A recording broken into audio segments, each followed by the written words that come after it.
Everyone, I think we can start. Yay, there's Barb. Now we can start. Well, thank you so much for being here. It's absolutely my pleasure to welcome Matt Bell. I'm not going to be introducing him at all. You're going to hear a proper introduction tonight at the reading. But just to remind you, the reading is tonight at the Business Leadership Building, 8 p.m., room 180. So some of you, I see, students from my classes at least, I know that you've read some of Matt's stories, but he's the author of a novella called Cataclysm Baby, and a story collection that you should be fairly familiar with. And then recently, he published a novel this summer. Right, let me see if I can get the title right. In the House Upon the Dirt, Between the Lake and the Woods. Sounds good.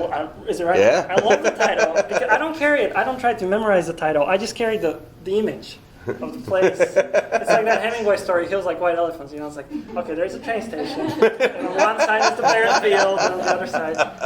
So I think it's a brilliant title. It provokes the reader to imagine. Anyway, it's an absolute pleasure. I'm not going to waste any time. Maybe I'll ask the first question. I have at least 3 questions that I'm really interested in asking. They're very general, not specific at all. But we've talked in my classes at least. Always these writing cliches come up. Show, don't tell, and the other big, and they're all obviously useful to consider. But the other big one is write what you know. And having read some of your stories, having read stories like Dredge or The Receiving Tower, it's very clear that, or I should hope that you're not writing from personal experience. Right. And then I've always been a fan of the idea, not so much write what you know, but write what you sort of want to know and learn. And I was curious if you can tell us about your approach of writing these characters that I'll just make an assumption are very different from you. Right. Yeah, I would say I like that too. I like that. Write what you don't know, or write what you want to know. That seems absolutely true to me. This is maybe, I think, a good quality for a writer, at least a writer like me. I'm reasonably bored with myself, sort of constantly. It's part of what's fun about writing is getting in other people's heads. I often start with a character who is making the opposite choice that I would make in a situation. Miro referenced a story called Dredge and How They're Found, which begins with a man finding a dead girl's body in a pond when he's fishing. And rather than do what most of us would do, like call the cops and leave it at that, he takes the girl home and puts her in his freezer and starts trying to solve her murder. Instantly, I'm in a different place than myself, right? And there's something about that that's very generative. That immediately you're doing the consequences of the opposite choices you would make. The narrator in my novels. Very difficult person and always making, again, like so these sort of horrible choices. He has some of the same concerns I have, and he deals with them in a different way. And by sort of exploring the opposite or other tangents or other possibilities, it gets me places I wouldn't expect. And so I think like that's really pleasurable to me and really fun, and sort of that exercise in empathy that writing is supposed to be gets me somewhere I like to be. Yeah, please. Obviously, like you do a lot of stuff with like fable or fairy tale or myth. Yeah. Like wolf parts are in the house. Yeah, right. In the house is fine. Usually in the house, right? But I guess my question is like, how is that valuable to you? Like playing in that more elemental space, or that space that's not necessarily like the domestic drama, which the plot of your novel could very easily start out as just a domestic. Drama. Yeah. Yeah, there's a version of that takes place in Connecticut, and there are no giant squid, right? But I don't really know how to write that book. Part of it is I've always been into sort of myths and fairy tales and science fiction and fantasy and horror and all these things. Some of it's just being who I am on the page. There was definitely a time when I thought like I couldn't do that stuff, and that stories had to be like, it's nothing against these people. These are definitely like my touchstones when I was in my early 20s were like Carver and Dennis Johnson and Amy Hempel, and I was trying to write stories like that and exclude this like previous 20 years of like reading experience from my writing. And I was making really inert stories because I was leaving out part of who I am. I really like fairy tales, especially, and I go back to fairy tales a lot. Show don't tell is another one of those things that fairy tales are all telling. It's all they are. There's almost no showing. And I find that kind of like summary really useful. So some of it's borrowing those techniques and trying to use them in different places, and I think that makes interesting things. Fairy tales, it's hard to write a 300-page fairy tale. Some of the techniques don't seem to work at that length, but trying to make them work is interesting. So some of it's like a problem to solve. How do I take these things I like and extend them without it just being like domestic psychological realism with like the trappings of fairy tales, which I don't really like, but how to actually still be a fairy tale, to actually still be a myth. I think that my favorite effect sort of in fiction is when the text somehow like morally implicates the reader, something happens and it's not judged, right? You're not told like this is bad, this is good. You have to sort of deal with it yourself. One of the great tricks to me is that we're naturally on the protagonist's side. We've been trained, right? The protagonist's quest is our quest. And so when the protagonist who you've identified with steps off your sort of moral path, and interesting things can happen. The fairy tale modes work really well for that because of flatness of character and flatness of effect. Some of their tropes lend themselves to that very well. The lack of interiority you get in Little Red Riding Hood can be really useful in a story that looks nothing like that, to create this sort of moral blankness that the reader will fill themselves. Some of those things are things I'm really attracted to. The next novel I'm working on is set in contemporary Detroit, and it's much more realist. I'm still trying to bring some of those things to bear on it. I think those techniques can be used in any kind of story. Did that answer? Yeah. Good. Yeah. Good. Please. What are some traits that you think a writer should have in order to be a good writer or to become an author? Yeah, work ethic, probably more than anything else. If you can go and do the work, that's the big thing.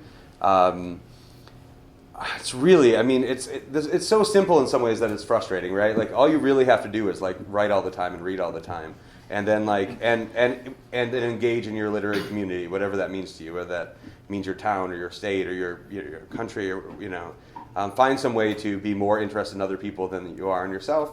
And I think like those three things open a lot of doors. I was talking with my grad students a week or two ago in class, and I had a student just sort of exasperated after class, was just like, when did you read all these books? Like, it's like, and I was like, well, like, how much do you read? And since 2005, I've tried to read 100 books a year, which is a hustle, right? You have to hustle to read 100 books a year. And I don't always make it, but like the try is important. Reading all this stuff is good. I think if you haven't read a lot, you're like always reinventing the early steps. And if you read a lot, then you can build on top of what you've read. And then I just think, at least for me, I have to write pretty much every day to sort of keep my working out, right? Like I can't take days off. The other stuff you can't control. There's a lot of luck, I think, in becoming a published author. You can't control that. You have a natural amount of talent and certain talents, and you can't change those, but you can add to them. So I think those are the basic things. But yeah, I mean, then all the other usual things like marry well. You have to find also a way to like live your life that will let you live and work, and I think that's maybe one of the hardest things to figure out, especially coming out of college and stuff. Yeah. Please. I have a publication question. Sure. When we as student writers are told, okay, you should send this piece out, Right. or we feel, regardless of what our work is, we think this should be published. The advice that I hear most often is make yourself familiar with these publications before you send them out there. There are a trillion of Yes. them. So we try to narrow them down, or at least I do. And I find these lists online. It's like, here are all of the journals that Next American has. Well, that's going to be a little bit first tier for my first try to get something Maybe. published. Yeah.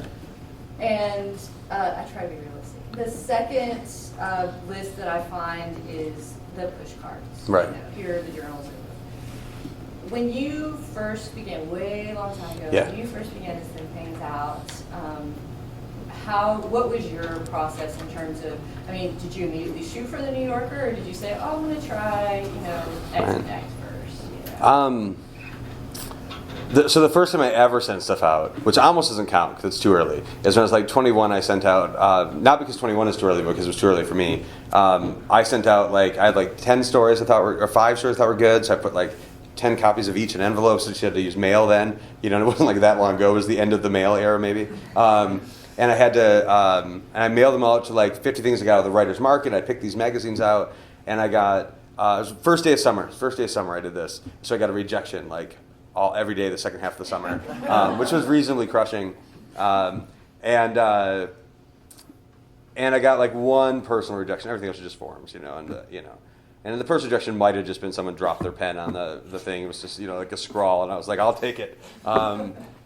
And I didn't submit for a long time again, and not necessarily because I was like horribly crushed or anything, but I just sort of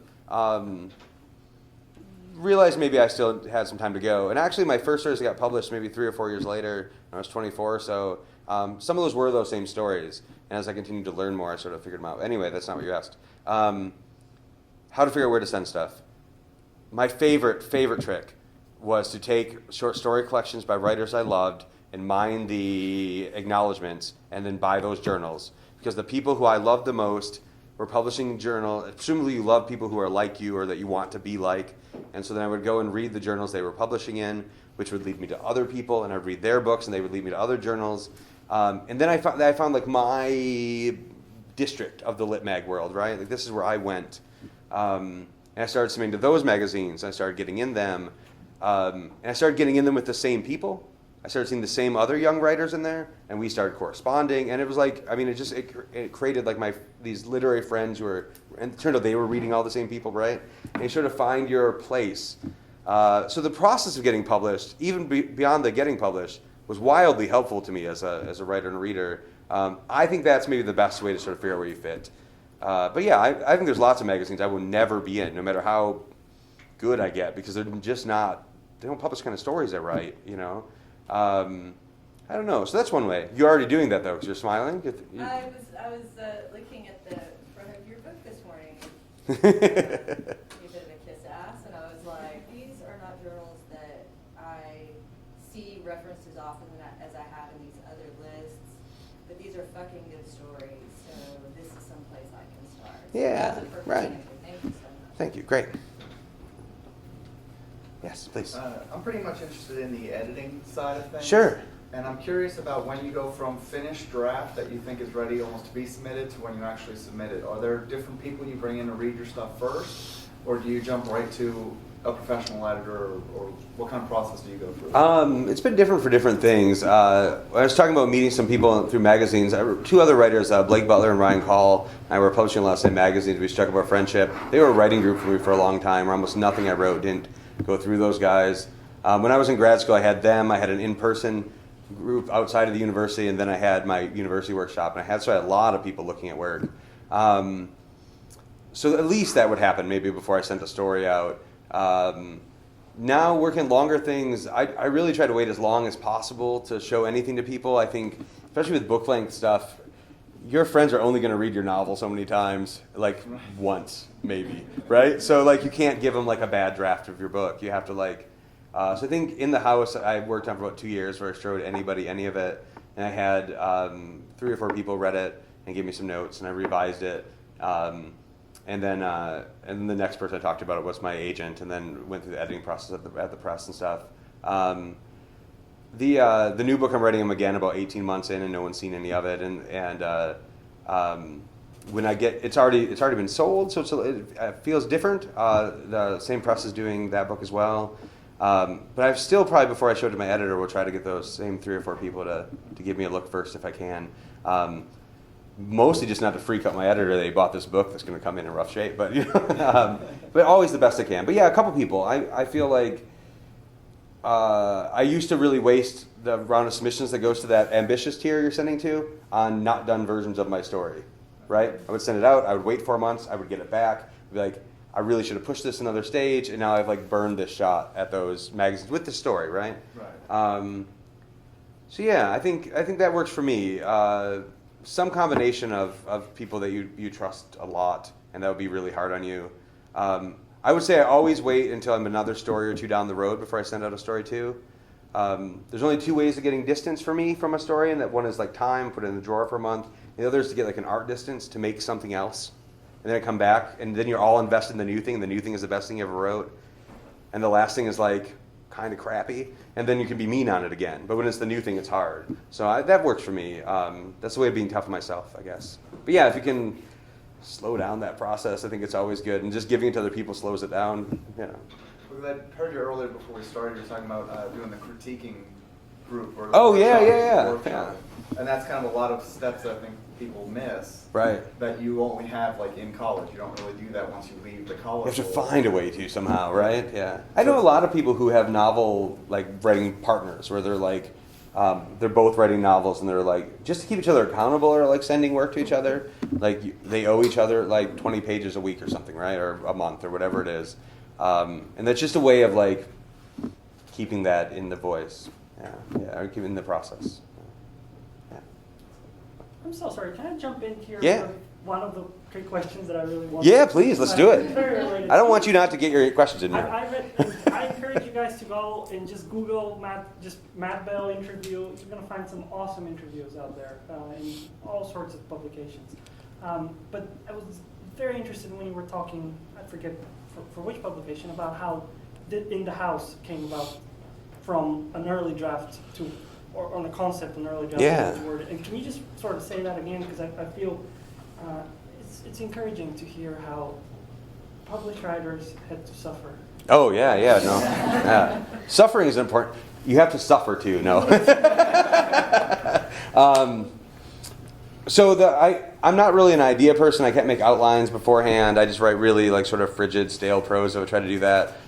So I just kind of got started on the book and was just writing and trying to like figure out the plot as I went forward. First draft took me about, 10, 11, 12 months, was 60,000 words or so.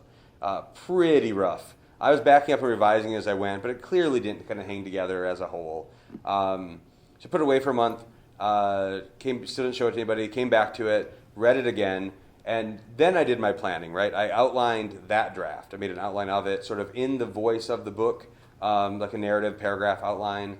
And that outline turned out to be like 10,000 words long, just like here's everything that happened in the book. Then I revised that outline into a better book, like a micro version of the novel, right, that I could manage. Then I retyped from scratch the book again, using that outline as a guide. I have two monitors at home, so I put the old one on this one and the new draft here, and I would type and rewrite, and revise as I went. And as I used stuff, I would delete it out of this one. So this one goes down, this one goes up every day, which felt kind of fun, keeps you interested. And in that process, that took me like another year, and the book doubled in size. It was like 130,000 words long. Still didn't show it to anybody, put it away for a month, came back, spent about 8 months doing a line edits, trying to figure it out, get all the scenes right, working at the more micro level. And I think at the end of that was when I showed other people the draft. So I put it away while they were looking at it, and actually started another book while I was waiting for them. And then I came back, did another shorter, maybe 2-month draft, sent it out to agents. Then I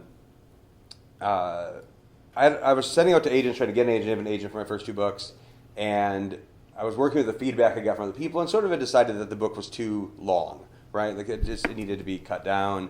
At the same time, my editor they have at Soho had asked to see the book directly, and so I had sent it to him. But I started cutting the book back from the long version. When they bought the book, they bought the long version, but I had cut like 30,000 words out of it by then. I had like 100,000 words, and they bought it partly because they knew I was cutting it down. That was their like problem, was that it was too long. I had this weird like email exchange with my editor where he's like, "We're having this meeting about your book today. I don't know if my boss is going to go for it. It's a little more formally aggressive than she usually buys, but I really like it. I just think it's too long." And I'm like, "Hey, I'm actually cutting it down."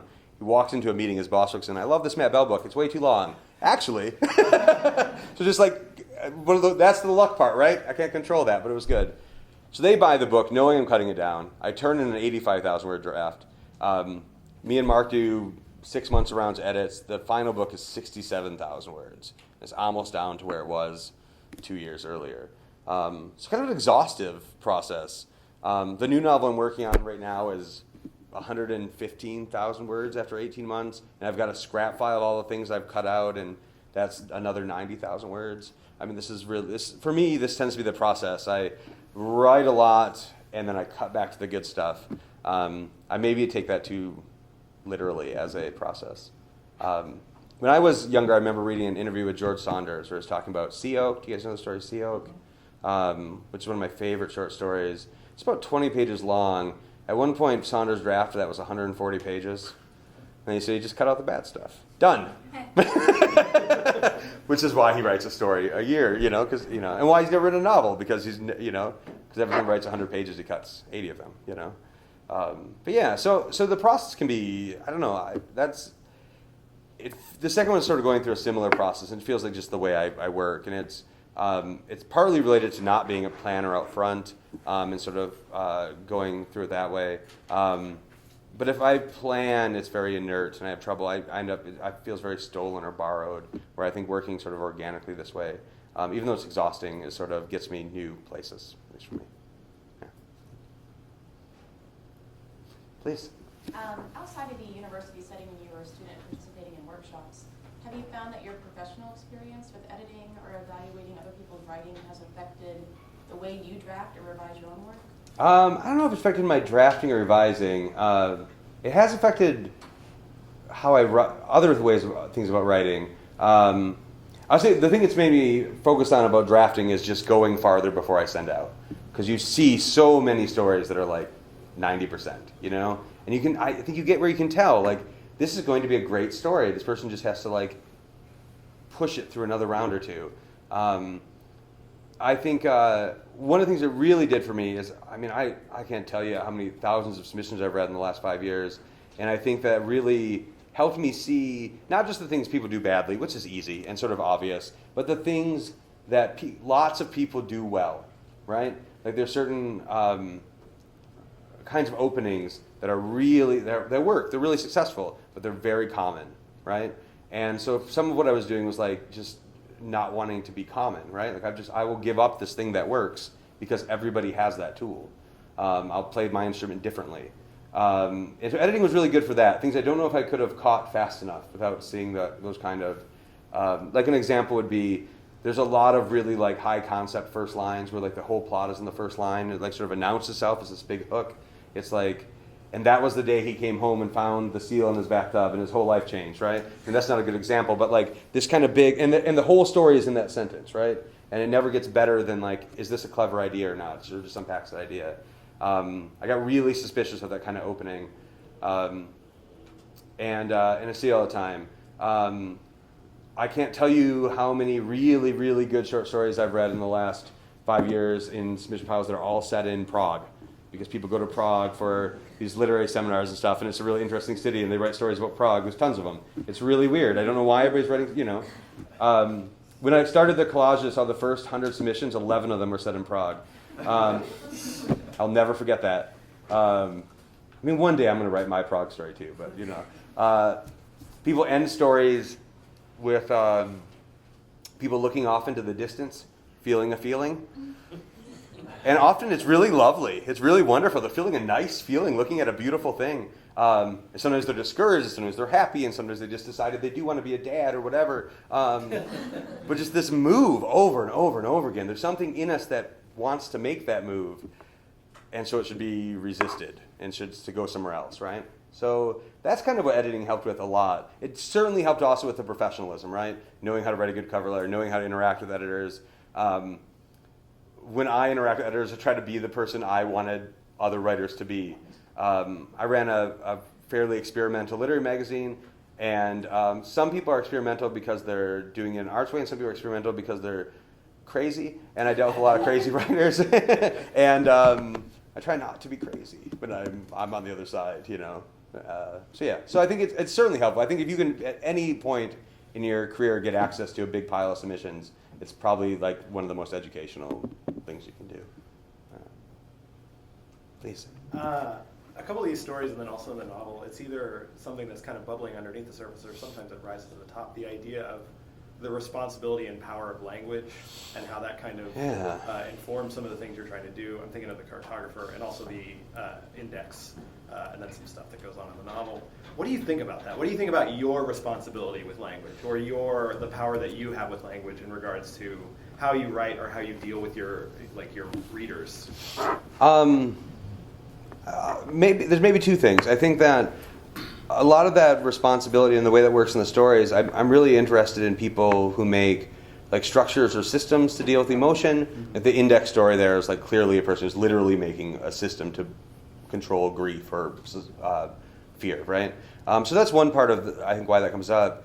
As far as my own responsibilities, I do feel some. I think these are personal and they can be different for everybody. I feel very strongly that I will never write a story in which, you know, if there's people in the world who are, and there obviously are, who are the oppressed and the oppressors, I will never write a story that's on the side of the oppressors. It's not going to happen. That's the wrong side to take.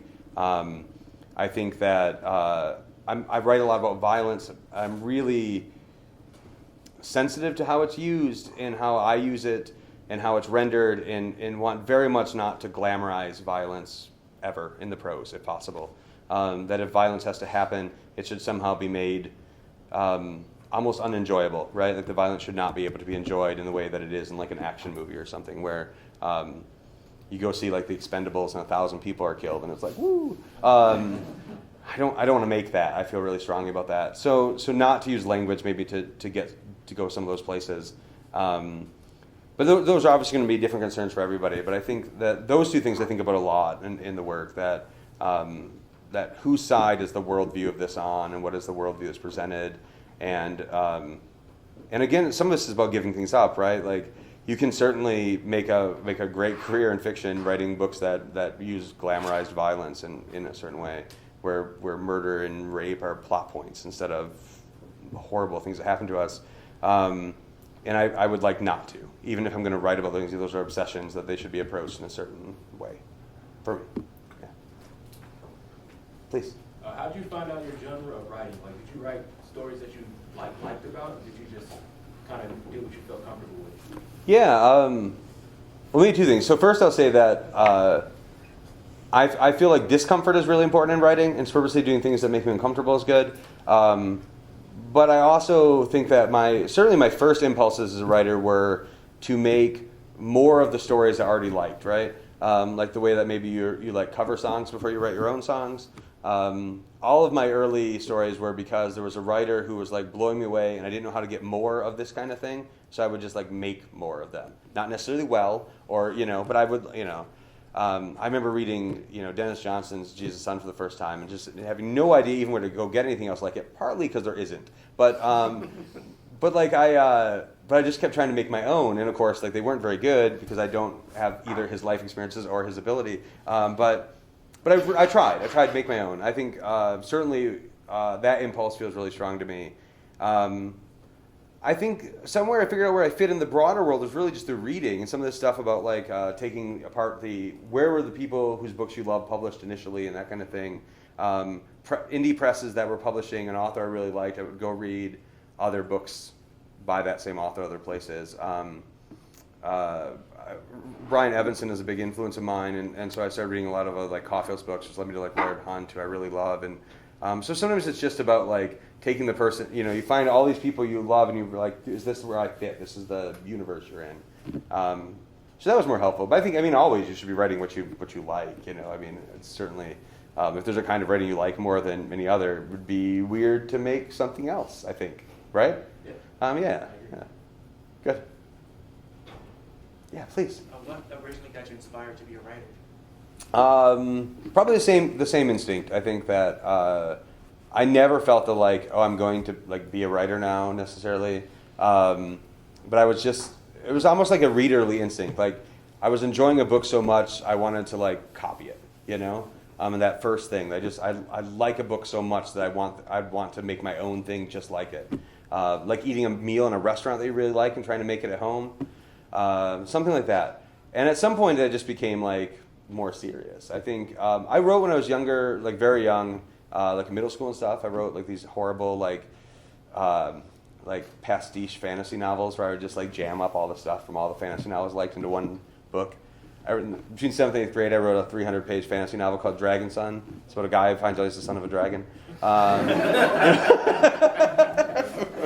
It's pretty hard-hitting stuff. And then I didn't write in high school, and I didn't, I did well in English classes, and I always read a lot. And I started writing again when I was 20 or so. I dropped out of college. I was reading a lot. I made this deal with myself when I dropped out of school that self-rationalization, that it was okay if I dropped out of school as long as every week I read like a big classic novel and then a book of either philosophy or history or science or something like that. And it just got me really interested in all these ideas, and I started writing again, and then eventually of course went back to school. And so that was so that's the more serious end of it. Like when I started writing when I was 20 or 21 was that, but it was still, I think, readerly. It was just a want for there to be more, Raymond Carver stories or something. And that eventually, trying to copy him in the same way that playing a cover song over and over built some set of skills, I think. Yeah. Please. How do you get past writer's block? By writing. Yeah. Write anything. I mean, so novels are easier for this, I think. Because the way I write novels, right? And it's just going to take a long time. I'm going to write more than I need. When I'm stuck on what I'm doing, I just try to jam something else in, right? I'm writing a book about Detroit right now. But sometimes I don't know the plot, but I can just go write about something else about Detroit in the voice of the book, right? Just write another part. I can't solve this plot problem today, but I can stay in the voice. I can stay in the sensibility. I will say between projects, I often don't know what I'm doing next. And so I will just start a story every day, knowing that they're not good. I can tell after an hour, this is a bad story I'm writing. But I have to write for 4 hours today, so I'll just work on it for 4 hours. I'll start something else tomorrow. And eventually something catches. But I can't, unless I burn out all that bad stuff, sometimes I can't get to the good stuff. So I think for me, I just get a writer's block by hitting the keys. Writer's block isn't the concern. Sometimes it takes a long time before I write well again. And that's a different problem, right? But at least I'm writing. Between finishing the final draft of How They're Found and starting the next book, I can just remember writing 2 weeks of these terrible story starts. I get 1,000 words a day. It's I'm this story about a one-armed amnesiac detective is probably not going to work. This story about but it's something to do. Yeah, it's not very product-based in that way, but it's keeping myself in the chair long enough for something interesting to happen. And it always does, always does. You've got good stuff in you. It's just a matter of it appearing on the page, right? Yeah. I was going to ask, you mentioned earlier about you didn't want to glamorize any of the violence or anything like that for longer books. In a society where authors like Dean Koontz and Stephen King make billions off of dead girls in a freezer type stories, how do you resist that urge when you are writing? The Receiving Tower, I love that story. And the ambiguity that goes with it. I could see that as a much larger story. Why would you resist making that a larger story? Well, that could be a longer story, and I wouldn't feel like it was glamorizing the violence necessarily. I don't think length is necessarily linked to that. I think it's just the size of the story it should be. I think its conceit might wear out at 100 pages or 200 pages. I don't think I've definitely started novels that should have been short stories. I don't think I've ever written a short story and been this should be a novel. I actually feel one of the worst maybe category of first novels is the first novel that works just like a short story. It's a 300-page short story. It still has the exact same shape. It's hard, but I think the resist, things should be as small as they can be. Stories can be as short as they can be. Not to draw something out just to draw it out. Yeah. Because I just imagine your editors probably read this and was can you make it bigger? So the only thing in that book that someone definitely told me that was Dredge. Dredge was in Best American Mystery Stories and had an agent contact me and be oh, I think you should write this into a novel. We could definitely sell that. We could sell the movie rights, the whole bit. And I said, I'm not really interested in making that a short story, but I'm working on this other novel about this guy who can't manage to have kids and fights a giant bear. And she was no. I would rather not read that ever. But she was very specific, right? She just wanted this one thing. She saw this you could just take this thing and then just make it into this blockbuster mystery story. And it's that's not. Maybe I could, but it's not really what I do in a certain way. It's a story because that's the size it was. It was a long story, but I have no idea what that guy would do for another 160 pages. I really don't know what he did before the first page or what he does the next day, right? I mean, I literally have almost no idea or interest, sort of, which would be the problem. Yeah.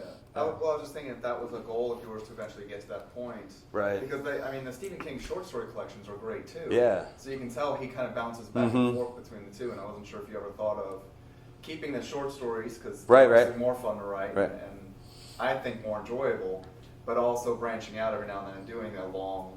Yeah, I think you just have to write what you're interested in. I've been very much in sort of novel land for a long time. I got done with the last novel and thought I was going to take a break and write some stories, and didn't. I wrote 200-page starts to novels before I caught on the one I'm working on now. Talking about writer's block, both of those I knew were like bad, like 50 pages in, but I didn't know what else to work on, so I just kept working on them until something else came along, and I was like, thank God. Start this other failed novel. But yeah, so I think things are just the size they are. It's very, very different for me. Writing a story and writing a novel are really different, and they don't seem transferable in a certain way, at least in the way I work. Yeah. Please, Zach. How do you balance the goals of like professorship with your writing and deal with the kind of just not just the like time pressure, but also the intellectual pressure of those two things? Yeah, I write first. I mean, I think that's my big thing. I write in the mornings. I write before. I mean, I was that way in grad school too. I write before I have to do anything else. I taught in grad school, but I went to grad school to be a writer, right? Like I wrote and then I taught. And I still sort of have that schedule. I don't teach in the mornings, and I write every morning. I write 7 days a week, 3 or 4 hours in the morning. So it sort of means before my other stuff's kicked in, the writing's done. And it makes me. I'm never in the classroom being like, I should be writing instead of teaching these kids. I never feel that way. I'm glad to be in the classroom. I love teaching. I'm excited to be there. But part of being able to be excited is because I've done my stuff too. It doesn't mean some days there aren't days where teaching takes all day and I don't get to write. But for the most part, that works. I remember having a hard time when I was on the job market, like balancing the two. Job market was really so stressful and sort of emotionally exhausting. I would do all my job market stuff on like one day. I would just apply to like 20 jobs in like a 18-hour day, so I didn't think about the rest of the time. My wife would email me with like, "Oh, I found this job," and I'm like, while I was writing, and I was like, "Why are you sending me this stuff?" And I'm writing, like, just hold it till noon, because it was so disruptive. Those outside ambitions were so disruptive to writing. So if you can separate them. I think I know a lot of people who try to leave their sort of teaching at school. I'm not that person. Mine comes home with me. I do a lot of work at home. But I think partly you give your students everything you can by also doing the stuff you're supposed to be doing. You're trying to teach them to be practicing writers, so you should be a practicing writer. I think that my grad students are stressed out. It's 4 weeks in the class, get their first either comp papers or teaching comp classes, and get their first batches of papers, and now they're having trouble writing this week, and it's and I have those same things, and I can't help them with theirs if I'm not taking care of my life in the same way. There's a lot of ththings about modeling the life. It is definitely intellectually exhausting to also teach, but I think it's also invigorating in a lot of ways. We were talking before we started about this novel. I'm teaching a novel writing class this semester, and man, it's been really good to have 10 super smart grad students to talk about novel writing with while I'm revising my novel. Because they just remember all these things I'm like, oh, I have to go home and fix that. What's that about? I haven't thought about that problem in 3 months. I bet it's really bad now. It's like whack-a-mole writing a novel. It's like you fix one thing and something else comes up and you got to, go do that. So I don't know. I think hopefully you find a place where it's positive and invigorates the writing, or at least complements it rather than the other. But it's always going to be a tension, I think.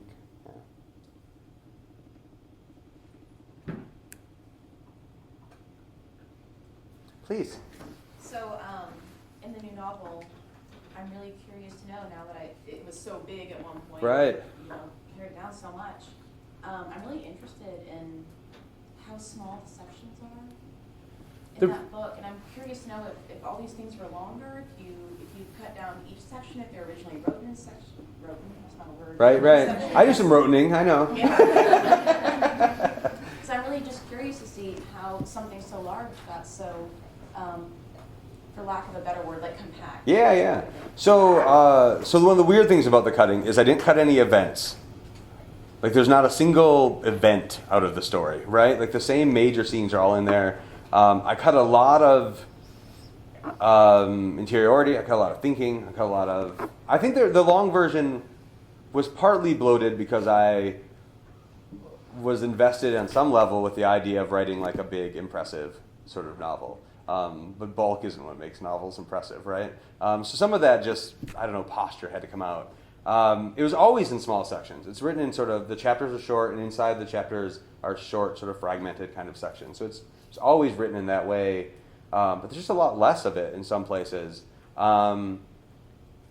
I think I needed to write all of the long version in some ways to like understand the character and understand why he did what he did and why he was, how he felt about it, how he's changed how he felt about it.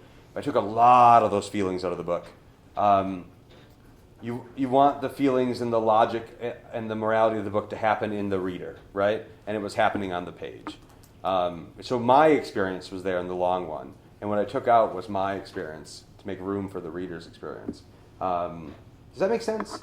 I think that I go through that almost every time I write something. That I'm all over the page in the long draft, and then I take me out and leave the story behind, and hopefully space for the reader. So, but yeah, so it didn't change a lot formally. It changed maybe the friendliness toward the reader changed, and the focus on the reader changed, I think, at some point. Yeah, I please. just wanted to ask you a little bit about what you're reading, since you like to read a lot. Yeah. Both maybe the kind of well-established writers that you're always excited Yeah. reading from, or if there are some new writers that we might not all know that you would recommend for us that are kind of exciting. Sure, absolutely. So one of my favorite books this year is a short story collection by Susan Steinberg called Spectacle. It's her third book, came out from Grey Wolf. I deeply, deeply love this book, and I'm just kind of blown away by it. And I think it's like a huge jump for her, and also there's just not anything else like it. It's very sentencey and has these cool narrators that are sort of aggressively, angrily revealing, but also then unrevealing and saying that wasn't true. This is what really, it's sort of like the ground of the story is always shifting. I like it so much that I interviewed her for books about it. I'm teaching one of the stories in my undergrad class. I'm teaching the whole book in my grad class. Like I sort of just want to talk to people about it. So if anyone's read that, come talk to me because I want to talk about it. I just reread on the plane for the second time this year Laird Hunt's Kind One, which I think is really a wonderful novel. Really excited about that. A book coming out, a novel by Mary Miller, will be out in January that I just read called The Last Days of California. Really fantastic. She has a short story collection called Big World that's very good. But she wrote like, all her stories are like 5 pages long, and there's this 300-page novel, and it's really neat to sort of see that transition between the two books. Every year I've been trying to read a lot of somebody. 2 years ago I read almost all of Cormac McCarthy in a year. Some I've read, some I hadn't. Last year I read almost all of DeLillo. This year I'm reading a lot of Anne Carson. Sort of trying to, something really wonderful about reading like a lot of somebody when they're deep into their career. You really both see their strengths and the way those strengths grew over time, and you also like get really wore out on their tricks, which is nice, and sort of it's good to find the flaws in your gods, right? I mean, like it's helpful in a way. So I always kind of doing that. One thing I read this year that Kate Bernheimer stuff. She writes these fairy tale, or she edits the Fairy Tale Review, and then her books are fairy tales themselves. She had a trilogy about the Gold sisters that came out like 5 years apart, and so I'd read them as they came out, and I sat down and read it all the way through them this year. And I think they're maybe one of the strongest like projects I've seen. I mean, literary fiction, we have so few of those like projects, right? So few trilogies, so few series. Really neat. But always something new. Alyssa Nutting's Tampa was a novel I really liked this year. Another debut novel. Always trying to. I think there was a while where I was reading. It's very easy at some point to just read your friends, right? That you get to a point where like enough people are producing books that you could just read them. And that happened for a minute. And now I'm trying real conscientiously maybe to read half and half. The big reading project for this year is sort of based on personal failing from last year. At the end of the year, last year, I keep a list of everything I read. I read 102 books or something last year. And I'd read 2/3 men, which is not great and too many. And so this year, I'm trying very consciously to sort of reverse that and balance it out. And I think I'm going to keep trying to like fix my reading habits that way. I think next year I'm going to try to read half translation. I read a lot of translation now, but not as much as I'd like to. and try to make up maybe for, we hear about books from certain places, and we all hear about the same books, and it's easy to just read those books and trying to break those readerly habits when I can. Yeah, please. Speaking of the influences, have you ever found, like I had a teacher tell me once, if you wanted to write a female character, you have to read female characters by female authors to get a kind of sense of how they control the characters versus if you're a male trying to write the opposite sex, it's not very easy to do. When you find a favorite writer, do you find yourself emulating some of their styles? Like you said, you found their tricks in there. Oh, yeah. So I would say, so this is, again, like novel writing is hard. You have to do something every day. So if I read something in a book I really like, I'll often just try it, like the next day. I'll try to, I'm really impressed by this.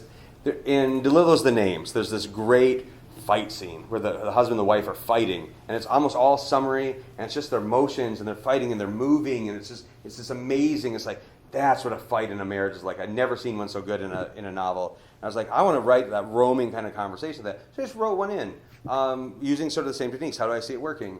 And over the time I'm revising the book, that will either become mine and get to stay, or it will always be a pale DeLillo and it'll get cut out. But why not try it? Why not try, an Eric Clapton guitar solo? And like, if you can't make it your own, you have to stop playing it. But if you can, cool. Now you got another tool. So I would say, turn into your influences maybe rather than away from them. You just have to eventually make it your own. Which if you're revising over and over, you'll forget where they came from, right? You'll write this scene in the style of X, and you'll forget where it came from over the year you're writing in the book. You'll either make it your own or you won't. Those structures are malleable. Structures are stealable. You pull all their content out and that skeleton is useful. So I don't know. I think it's cool to try out things that I'm impressed by in other books. I think that's one of the, again, sort of the joy of reading and writing is sometimes that emulative instinct is good, not bad. Yeah. A lot of the writers I think I like most are the ones that I feel are synthesizing the most sources, right?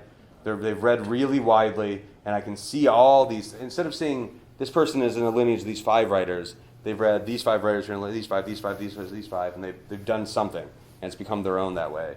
The chain of influence isn't direct, but like a web. I like that. So I think that, and those are just people who are trying their things out. So, yeah. Please.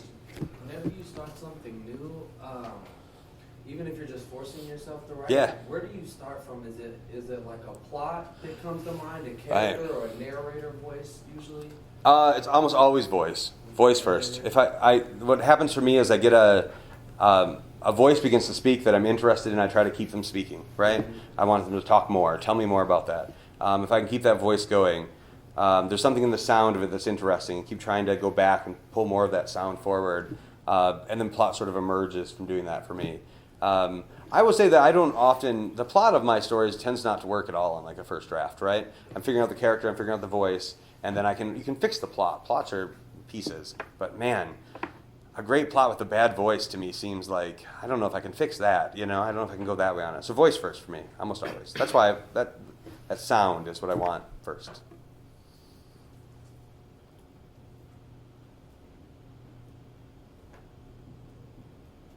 Yeah.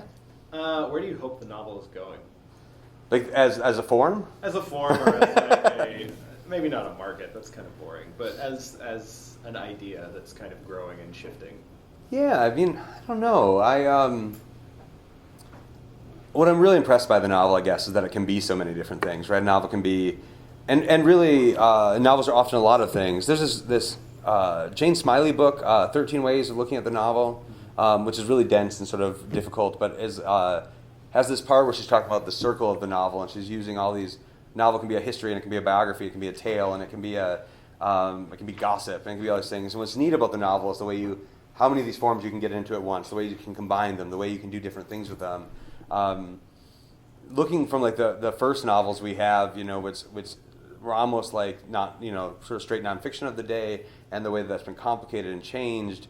I think it's an exciting form. I think it's fiction in general just seems really malleable to me. You can keep trying new things, and it keeps it kind of, it breaks, and then that breakage becomes interesting and works. So I don't know. I think I'm excited to see how people keep exploring it. I think one of the best things that's maybe happened out of the sort of fallout in the publishing industry, where the money sort of moved around in literary publishing, is that there's a lot more voices in the pot now. Because partly, as the big publishers have done less literary fiction, it's let more of the independent publishers in, it's let more different voices in, and so we're seeing a lot more varied kinds of novels, I think, getting attention. I get, because of my novel being, mythic in scope, I get asked all the time in interviews, pretty much every interview I do, like, what do you think about, like, is this a new thing? Is it like, is myth resurging? Is or fabulous, rising force or something? And it's weird because to me it's always been there. It's never gone away. The earliest stories of that, our most popular books are Harry Potters and our Twilights and stuff, are all that stuff, right? Like, people have never got tired of reading that stuff. We just only gave awards to people who wrote a certain kind of book for a while, but we never stopped publishing those books. I don't know. I think the novel's really fascinating. I think it's really lively. I think there's a lot of cool stuff happening in the novel. So I hope that continues. I hope that I can participate in that. I hope that I can find new ways to tell stories too. And I think a lot of the traditional forms are sturdy and work too, so there's no reason to abandon what works. So I don't know. I don't know if I have a grand theory of it, except that I'm excited sort of about the potential and of how many people seem to be expanding that potential to me right now. So what's your opinion on the e-readers then? Yeah, I don't have a problem with e-readers. I mean, whatever works. Reading is the key. I use an e-reader, a lot. I guess I travel a lot. I use them both. I'll tell you, the thing I miss a lot when I'm reading an e-reader is that feeling of like the book falling from the right hand to the left hand as the pages go. That sort of satisfying physical passage through the book. That's so lost in e-reader. And there is something about that that's really important. That knowing that feeling the ending come closer in like a real physical way. But I don't think they're bad. I think they're just different. I don't think we should be afraid of mediums, but I also think we should see what the advantages of that are. The e-reader is still pretty basic. There's some interesting narrative possibilities of that stuff too, and I'm excited to see what that means. When I was editing, I read a lot of manuscripts on my iPad, so I didn't print everything off, and I found some things I do in books don't work in e-readers. Like, I don't know if you guys do this, but when I'm reading a short story collection, I always look to see how long the next story is before I start it. I don't know why. I have to know. Like, it's 20 pages long. Good, I'm in. And you don't really do that on e-readers. And yeah. Not until the new. Now you can. It's easier, right? Yeah. It's even going to tell you how long according to your pace of reading. Mine tells me how long I have till the next chapter. Yeah, that's really feels like it starts to feel like work to me. Right. Yeah, that's terrible. I would want that shut off. Yeah. But so stories kept feeling like they were ending abruptly to me. Being like, why do all these short stories have all these super abrupt endings? And I realized they weren't abrupt. I just wasn't mentally prepared because I didn't know I was close to the end, right? You start preparing yourself for the end of the story before you get to it, physically, as you move through it, because you know how many pages there are. And that doesn't happen in e-readers. If we all read in e-readers, we would have to prepare you somehow in the text for that, right? Because you would lose that physical prep. I don't know what that means yet. I don't know how that would change for me. I will say this, in a publishing answered way, because I knew every agent editor I knew was reading manuscript submissions on iPads, and a lot of them, you can send a Word document through your Kindle, right? And it'll do it, and they often format just like awful, right? Before I started sending out to agents, I made sure my Word file would come through really clean and pretty on an e-reader if you send it through that way. Same reason you do it in 12-point font and Times New Roman. I mean, looks clean, it reads clean, So I think get your advantages where you can get them, And weird little things like that, they matter. They do. So yeah. But everybody's reading their submissions on e-readers. So no matter what people talk about the book versus the e-reader, all of your submissions are being read on a computer or an e-reader at this point, Yeah. Please. Have you ever read a book that you didn't like the ending and you wrote it? No, but that's a good idea. I think that's great. Yeah. You think it's great? What's that? You think it's great? It's a great idea to rewrite the ending into the ending you'd want. Trying to end somebody else's story is difficult. I think it's an interesting way, especially if you can still make it work with the rest of the story. You'd be proving something. It'd be an interesting. Yeah, I think that's great. Yeah. What would you recommend doing for young writers who are trying to get published? Like, I've had so many people tell me that you're never going to get like a hold of a publisher, that you should just do self-publish or do the e-reader thing, and just like, I have no idea Sure. what I should do. I would say I would counsel patience first and say that it's slower than everyone would like. I think there are reasons to self-publish. I would say you should exhaust everything else first, probably. To give up, just to give up my editor would be hard. You know, I mean, I would hate to not have my editor. I would hate to not have I can't tell you like the sort of marketing stuff and that a good publisher does for you is just impossible to replicate on your own, I think. But I think it's a process. It's something that takes place over a very long period of time. I think the process between me starting writing seriously when I was 20 or 21 to publishing my first book was about 10 years. I published my first stories maybe 4 years into that, and I think that's even fast. I mean, I'm 33. I have a couple books. Things have gone well. And I know how lucky that is because I know how long it can take, and there's a lot of work in between there. There are all these stages. I mean, I think I first started getting into like bigger magazines when I was about 28. Sort of like I was getting into magazines, getting my first print publications. I started getting, another 4 years passed, and started getting into bigger magazines. And you started tracking other kinds of attention. And through that entire period, I finished my undergrad. I was 26. I went to finish grad school. I was 30. I was working on literary magazines undergrad. I was working as a book reviewer, in my mid-20s. I started trying to find ways to participate before I had a book. And all that sort of goodwill you generate was really valuable in attracting attention, attracting people to you. I knew a lot of publishers because I had reviewed a lot of books. I knew a lot of agents, or I knew what agents I wanted to send to. Once I knew a lot of agents, I didn't know them well, but from interacting with them at the publishing company I worked at, I knew which agents I liked and which ones represented people that I knew, and it just speeds the process up so much. But the process is still, 10 years or something, right? So it's hard. I think the biggest piece of advice I'll say is that the way to last long enough to have all that stuff happen is to put all the joy in writing and all the hope and ambition of it in what you do in the room when you're writing, right? Like, that's the part that's really satisfying. That's the part that has to drive you. That's where the engine has to come from.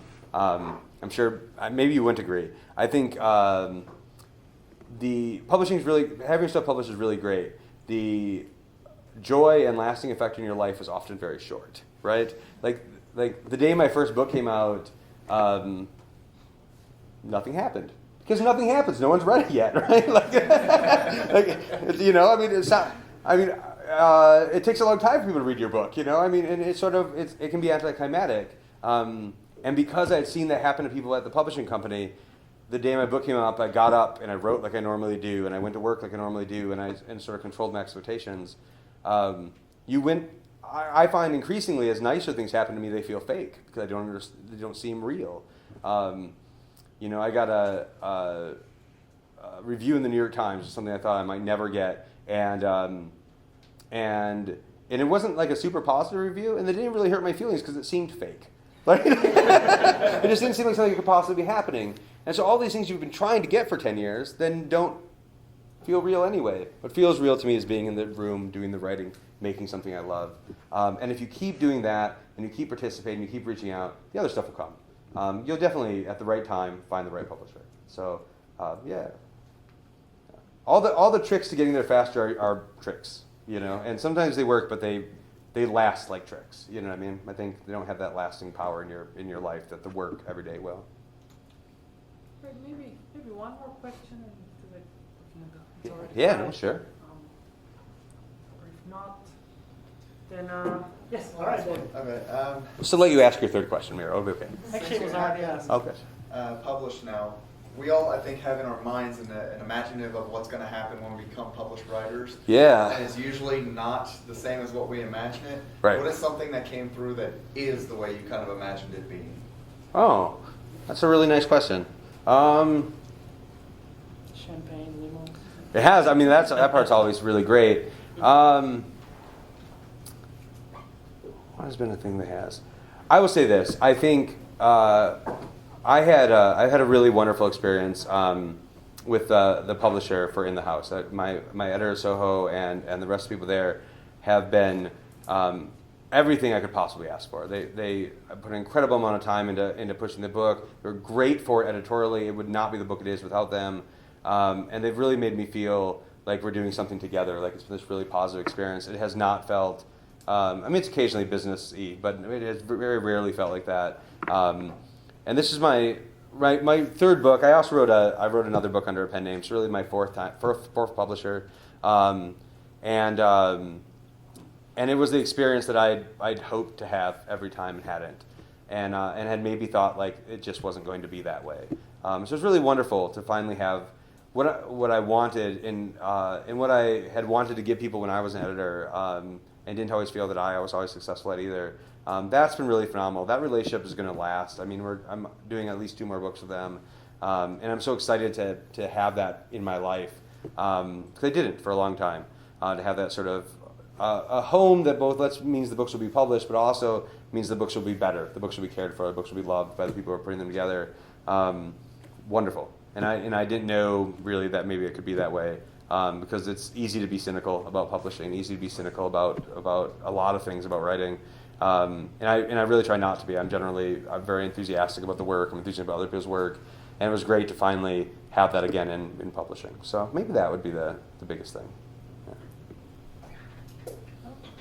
Just a quick reminder, we're now actually going to walk across the street to the Tree House.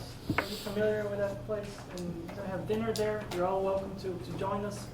And thank you so much. Thank you guys. Those were fantastic. I really appreciate it. Thank you.